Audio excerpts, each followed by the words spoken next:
News can മീഡിയയുടെ പുതിയൊരു വീഡിയോയിലേക്ക് സ്വാഗതം. റേഷൻ കാർഡ് ഉള്ളവർ നവംബർ 13 മുതൽ അറിഞ്ഞിരിക്കേണ്ട വളരെ പ്രധാനപ്പെട്ട അറിയിപ്പുകളാണ് നിങ്ങളുമായി ഷെയർ ചെയ്യുന്നത്. ആദ്യത്തെ അറിയിപ്പ്, സംസ്ഥാനത്ത് നിലവിൽ മുൻഗണനാ കാർഡുകാരുടെ റേഷൻ മസ്റ്ററിംഗ് നടന്നുകൊണ്ടിരിക്കുകയാണ്. റേഷൻ കടകളിലെത്തി വിരൽ പതിപ്പിച്ചോ മൊബൈൽ ആപ്പ് വഴിയോ ഐറിസ് സ്കാനർ ഉപയോഗിച്ചോ അക്ഷയ കേന്ദ്രങ്ങളിലൂടെയോ ഈ മസ്റ്ററിംഗ് പൂർത്തിയാക്കാവുന്നതാണ്. മേരാ EKYC മൊബൈൽ ആപ്ലിക്കേഷനിലൂടെ സൗജന്യമായി മസ്റ്ററിംഗ് പൂർത്തിയാക്കാം. ഏതെങ്കിലും സ്ഥാപനമോ വ്യക്തിയോ ഈ ആപ്പിലൂടെ മസ്റ്ററിംഗ് ചെയ്തതിന് ഫീസ് വാങ്ങരുതെന്ന അറിയിപ്പുമുണ്ട്. അങ്ങനെ ഫീസ് വാങ്ങിയാൽ നിങ്ങൾക്ക് താലൂക്ക് സപ്ലൈ ഓഫീസിൽ പരാതി സമർപ്പിക്കാവുന്നതാണ്. ഇനി എങ്ങനെയാണ് മേരാ EKYC ആപ്പ് വഴി മസ്റ്ററിംഗ് ചെയ്യുന്നതെന്ന് നോക്കാം. അതിനായി പ്ലേ സ്റ്റോറിൽ നിന്ന് ആധാർ ഫേസ് RD എന്ന ആപ്പും മേരാ EKYC ആപ്പും ഡൗൺലോഡ് ചെയ്യുക. മേരാ EKYC ആപ്പ് ഓപ്പൺ ചെയ്ത് സ്റ്റേറ്റ് സെലക്ട് ചെയ്ത് ആധാർ കാർഡ് നമ്പർ നൽകി ജനറേറ്റ് OTP എന്ന ഓപ്ഷൻ ക്ലിക്ക് ചെയ്യുക. ആധാറുമായി ലിങ്ക് ചെയ്തിരിക്കുന്ന നമ്പറിലേക്ക് വരുന്ന OTP എൻ്റർ ചെയ്ത ശേഷം ക്യാപ്ച കോഡും ഫിൽ ചെയ്ത് സബ്മിറ്റ് ചെയ്യുക. അതിനുശേഷം ആ വ്യക്തിയുടെ എല്ലാ വിവരങ്ങളും വരും. അത് പരിശോധിച്ച് അക്സെപ്റ്റ് കൊടുക്കുക. ശേഷം ഫേസ് EKYC എന്ന ഓപ്ഷനിൽ ക്ലിക്ക് ചെയ്യുക. അപ്പോൾ Aadhaar face RD app open ആകും. മസ്റ്ററിംഗ് പൂർത്തിയാക്കുന്നതിൻ്റെ ഭാഗമായി ഇതിലൊരു ക്യാമറ ഓപ്പൺ ആകും. അതിൽ നിങ്ങളുടെ മുഖം കാണിക്കണം.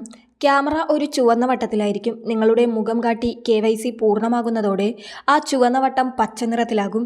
പിന്നീട് EKYC പൂർത്തിയായി എന്ന മെസ്സേജും കാണാം. ഈ രീതിയിലാണ് റേഷൻ മസ്റ്ററിംഗ് മേരാ EKYC ആപ്പിലൂടെ പൂർത്തിയാക്കുന്നത്. ഇനിയും മസ്റ്ററിംഗ് പൂർത്തിയാക്കുന്നവർ ഇത്തരത്തിൽ സൗജന്യമായി ചെയ്യുവാൻ പ്രത്യേകം ശ്രദ്ധിക്കുക. അടുത്ത അറിയിപ്പ്, നിങ്ങളുടെ റേഷൻ കാർഡുകളിലെ തെറ്റുകൾ തിരുത്തുന്നതിന് ഇപ്പോൾ അവസരം വന്നിരിക്കുകയാണ്. അതിനായി റേഷൻ കടകളിൽ തെളിമ ബോക്സുകൾ സ്ഥാപിക്കുകയാണ്.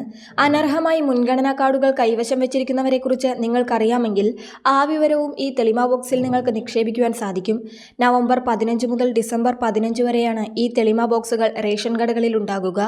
റേഷൻ കാർഡ് അംഗങ്ങളുടെ പേര് വിവരങ്ങളോ വയസ്സോ മേൽവിലാസമോ ഒക്കെ തിരുത്തണമെങ്കിൽ അത് ഇതിലൂടെ സാധിക്കും. ഇതുമായി ബന്ധപ്പെട്ട രേഖകൾ ഇതിനോടൊപ്പം സമർപ്പിച്ചാൽ മതി. ഇനി അനർഹമായി മുൻഗണനാ കാർഡുകൾ കൈവശം വച്ചിരിക്കുന്നവരുടെ വിവരം നിങ്ങൾക്ക് ഈ തെളിമ ബോക്സിൽ നിക്ഷേപിക്കാം. അതിൽ നിങ്ങളുടെ പേര് വിവരങ്ങൾ ഉൾപ്പെടുത്തണമെന്ന് നിർബന്ധമില്ല. അടുത്ത അറിയിപ്പ്, നവംബർ മാസത്തിലെ റേഷൻ വിതരണം നടന്നുകൊണ്ടിരിക്കുകയാണ്. മുൻഗണനാ കാർഡുകാർക്ക് എല്ലാ മാസവുമുള്ള വിഹിതമാണ് ഈ മാസവും ലഭിക്കുന്നത്. നീല റേഷൻ കാർഡിന് 2 കിലോ അരി വീതമാണ് കിലോയ്ക്ക് 4 രൂപ നിരക്കിൽ ഈ മാസം ഉള്ളത്.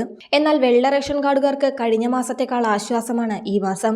കഴിഞ്ഞ മാസം കേവലം 2 കിലോ അരി മാത്രമാണ് വെള്ള റേഷൻ കാർഡുകാർക്ക് ലഭിച്ചത്. എന്നാൽ ഇത്തവണ അത് 5 കിലോ ആക്കി വർദ്ധിപ്പിച്ചിട്ടുണ്ട്. കാർഡിന് 5 കിലോ അരി കിലോയ്ക്ക് 10 രൂപ 90 പൈസ നിരക്കിലാണ് ലഭിക്കുന്നത്. നവംബർ മാസത്തെ റേഷൻ വിഹിതം ഇനിയും വാങ്ങാത്തവർ എത്രയും വേഗം തന്നെ അത് വാങ്ങുവാൻ ശ്രദ്ധിക്കുക. വളരെ പ്രധാനപ്പെട്ട ഇൻഫർമേഷൻ നിങ്ങൾ മറ്റുള്ളവർക്ക് കൂടി ഷെയർ ചെയ്യുക.